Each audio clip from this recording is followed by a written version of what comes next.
하나님 앞에 철저히 순종하는 복과 은혜가 여러분들에게 있기를 축복합니다. 오늘 함께 보실 하나님의 말씀은 예레미야서 22장 3절에서 5절 말씀입니다. 여호와께서 이와 같이 말씀하시되 너희가 정의와 공의를 행하여 탈취당한 자를 압박하는 자의 손에서 건지고 이방인과 고아와 과부를 압제하거나 학대하지 말며 이곳에서 무죄한 피를 흘리지 말라.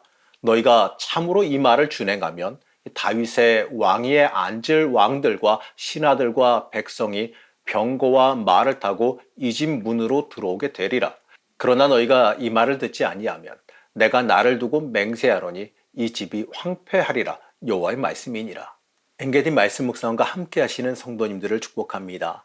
하나님께 붙잡힌 삶이 되기도 함께 축복합니다. 오늘 말씀은요, 하나님께서 원하시는 나라가 어떤 나라인지, 하나님께서 원하시는 그리스도인이 누구인지를 알게 만들어줍니다. 하나님은요, 이스라엘을 선택해서 하나님의 나라를 만드실 때에 그들에 대한 기대가 있었어요. 그들을 통해서요, 하나님의 나라가 어떤 나라인지를 온 세상에 보여주고 싶어 하셨습니다. 그리고 그 목적 따라서 이 모든 세상이 하나님의 나라가 되기를 원하셨어요. 그런데요, 이스라엘은 이 자신들이 특별히 선택된 것에만 관심을 가지고 이 자신들이 행해야 되는 의무에 대해서는 관심을 갖지 않았습니다. 하나님을요, 자신의 필요를 따라 복 주시는 분으로만 여기고 하나님 중심으로 살지 못했어요. 자신의 이득을 위해서 우상을 숭배했고 다른 강대국들을 의지했습니다. 하나님의 백성이라면서 그 정체성을 명확하게 하지 못했습니다. 심지어요, 이 자신들의 죄악을 인하여서 이 멸망할 위기 앞에서도 회개하지 아니하고 그저 선민, 이 선택된 민족이라고 하는 그 우월 의식만을 품고 있었지요. 하나님이 선택한 민족이고 그 선택한 민족이 거하는 곳이니 하나님의 성전이 있는 곳이니 이 절대로 예루살렘은 멸망하지 않는다라고 하는 이 착각에 빠져서 살아갔습니다. 21장 13절 말씀에 이들의 모습이 너무나도 잘 드러나 있습니다. 여호와의 말씀이니라. 골짜기와 평원 바위의 주민아 보라, 너희가 말하기를 누가 내려와서 우리를 치리요 누가 우리의 거처에 들어오리요 하거니와 나는 내 대적이라. 누가 내려와서 우리를 치겠느냐? 바로 이 내용이요, 이들이 자만심이 가득 차서 외치던 목소리입니다. 하나님은 이러한 이들에게 나는 너희들의 대적이다라고 말씀하세요. 이들이 위기 때 의지해야 되는 하나님께서 지키시고 보호하시는 것이 아니라 오히려 내가 너희의 대적이 된다라고 말씀하십니다. 이들이 하나님의 뜻에서 벗어나 하나님과 관계없이 살아가고 있으니까 하나님께서 너희가 나와 무슨 상관이 있느냐라는 대답을 하신 겁니다.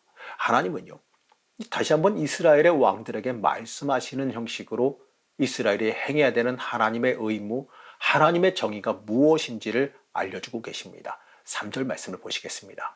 여호와께서 이와 같이 말씀하시되 너희가 정의와 공의를 행하여 탈취당한 자를 압박하는 자의 손에서 건지고 이방인과 고아와 과부를 압제하거나 학대하지 말며 이곳에서 무죄한 피를 흘리지 말라. 연약하고 이 어려움을 겪고 있는 사람들을 돌보고 보살펴야 된다라고 말씀하시지요. 하나님이 바라시는 나라가, 하나님께서 다스리시길 원하는 이 법칙이 무엇인지를 우리에게 명확하게 알려주십니다. 고아와 과부를 돌보고 이 억울한 사람이 없게 해야 된다는 것을 말씀하시지요. 하나님은 이 4절에서요, 이 의무를 다 준행해서 행하면 그들의 권세가 계속해서 보장될 것이다 라고 약속하십니다. 하지만 그들이 하나님의 말씀에 불순종하면, 이 하나님의 공의를 세상에 펼치지 못하면 대적에게 공격을 받아서 멸망당할 것이다 라고 말씀합니다. 하나님은 다시 이들에게 기회를 주십니다. 이때 이 말씀을 듣고 이들이 하나님 앞에 회개하며 엎드렸다면, 내가 하나님께 범죄하였다고 엎드리고 나라를 바꿔가고 뒤집어가고 변혁했다면, 하나님의 나라로 다시 돌아갔다면 이들은 멸망에서 벗어났을지도 모릅니다. 하지만 이들은요, 계속해서 끝까지 악행을 일삼습니다. 그래서 하나님은요, 여러 민족들이 이들의 불행에 대해서 이렇게 말할 것이다 라고 말씀했습니다. 9절 말씀입니다. 그들이 대답하기는 이는 그들이 자기 하나님 여호와의 언약을 버리고 다른 신들에게 절하고 그를 섬긴 까닭이라 하셨다 할지니라. 이방인들의 입을 빌려서 이스라엘이 망한 이유가 무엇인지를 알게 하시겠다고 하시지요. 이 다른 나라들이 그들이 자신의 나라를 만든 하나님을 떠나고 우상 숭배했기 때문에 패망했다고 말할 것이다라고 말씀합니다. 아주 정확한 원인 분석이에요. 이스라엘이 하나님을 떠나고요. 그 본질을 잃어버렸으니까 당연히 그들은 패망하게 되는 겁니다. 자신의 힘의 원천이고 존재 이유가 되는 하나님을 떠나갔으니 당연히 망하는 거 아니겠습니까? 하나님은 이어서요. 이스라엘의 왕인 여호야김의 불의에 대해서 고발합니다. 13절 말씀입니다. 불의로 그 집을 세우며 부정하게 그 다락방을 지으며 자기의 이웃을 고용하고 그의 품삯을 주지 아니하는 자에게 화 있을진저. 여호야김은 궁전을 세우고 건축을 했지만 일한 사람들에게 그 대가를 지불하지 않았습니다. 한마디로 이 노동자들의 노동 임금을 착취했어요. 하나님은 이 행위를 악하다라고 말씀합니다. 그래서 그가 건축한 모든 것이 불의한 일이다라고 말씀하시지요. 그리고 하나님은요. 여호야김이 이 가난한 자들을 억압하고 이 무죄한 자들을 억울하게 피를 흘리게 만들었다라고 고발하세요.